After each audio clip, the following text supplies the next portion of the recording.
Two here of Tanu Rabanan Chanukah. We started in chapter 1, the beginning. We asked a bunch of questions on the Gemara and about on the mitzvah of Chanukah, of lighting the menorah. So we don't have to rehash all the questions, but we asked a bunch of questions. In chapter 2, we began the answer, and we said the Nekudas Habir, that the sort of the central idea of the answer, the key to the whole answer, is that Chanukah is the purpose of the light, the Chanukah lights, is to illuminate the darkness.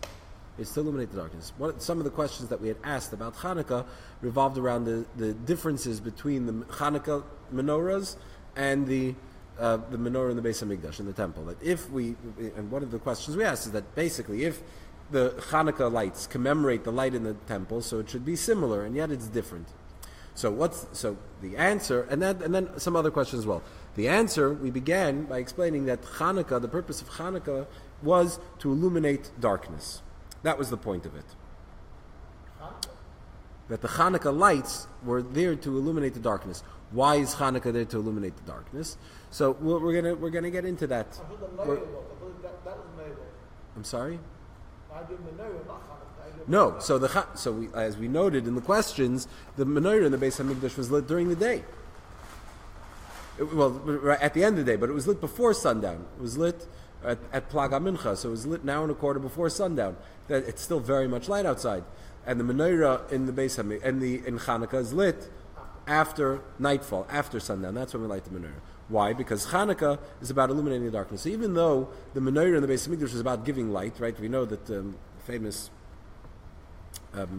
statement that the windows in the Beis Hamikdash were shkufim atumim. They were narrow on the inside and wide on the outside. Usually, back in the day, before they had power in their homes, so you had the windows in homes were narrower on the outside and wider on the inside. So like that, the sunlight could come in and illuminate more space within the house. The Beis Hamikdash, the windows were shaped the opposite way. Why? Because the Beis Hamikdash didn't need light. The Beis Hamikdash was the one that gave light.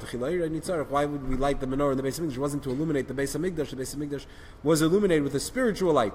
And the menorah, it was that light that went from there to the whole world. So the menorah that emanated from the temple to the entire world. So true, the Beis Hamikdash in general and the menorah specifically was about giving light.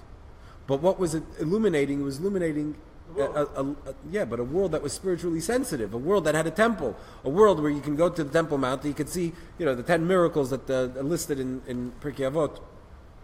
At any time, you could see godliness. So the world was a world that was more sensitive to godliness. So it was in that environment that the Beis Hamikdash was giving an added light, an additional light. But Chanukah happens when? In the darkness. When that light is contaminated, when that light is concealed, as we're going to say now in chapter 2, and the Maimer will go on to talk about. So we're in the middle of chapter 2. So we said that when the Greeks entered the temple, they defiled all of the oil. There was special oil that was needed to light the menorah. The oil needed to be pure. And the Greeks defiled the oil. Timu kol hashmanim. That's what the Gemara says. They defiled the oil in the Beis Hamikdash. What is the significance of oil? So we said oil is holy, right? Shemen mishchas kodesh, we quoted a verse. Oil is symbolic of holiness. And we said within holiness you have a few levels. There's holiness as it is an adjective. Holiness is you describe something as holy. But then there's kodesh, mila begarmei, it's a word unto itself. It's a noun where it is a state, holiness that's totally separate from anything else. And that's why the word kadosh, which is the adjective, Kodesh is spelled with a vav, and a vav implies drawing down. We'll get to that again in a moment. We'll revisit that idea. The vav represents how holiness connects with something lower than it, how it already is starting to mix with other things.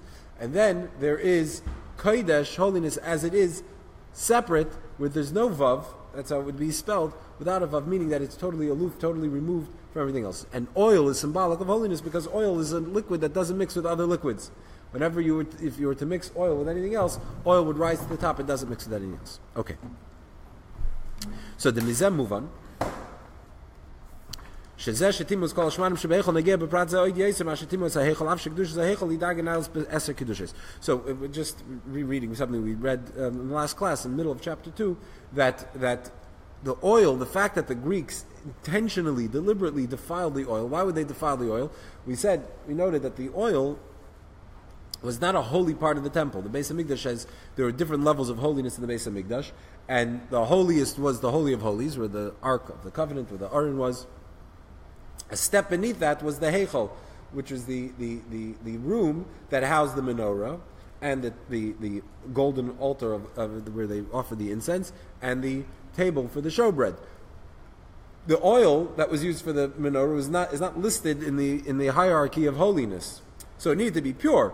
But why is it that the Greeks, they go and they ransack the temple, they defile the temple, but that's not enough. They have to defile specifically the oil, meaning that it was an intentional move. If they wanted to, if the purpose of the Greeks was to disrupt the temple service, the idea was to disrupt everything and to defile everything, to sort of flex their muscles, so then what should they have done? If you want to disrupt the temple service, a more effective way to do it would be, when you ransack the temple, to break all the oil jars. Break all the jars of oil. And then there'd be no oil.